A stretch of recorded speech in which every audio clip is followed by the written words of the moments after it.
This Coldwell Banker Wallace property video is presented by Ben Barreto. Get a piece of the country with this incredible 1-level, 3 bedrooms, 2 bathrooms cabin-style home. This house sits on 7.71 open and rolling acres on the end of a street.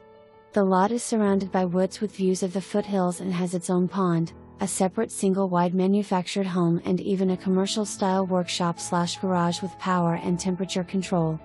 The house has log siding, a covered front porch that overlooks the property, a large living room, and more. The house is zoned for Anderson County Schools and it's minutes away from the I-275 North. Come and visit it today and be ready to call it your new home.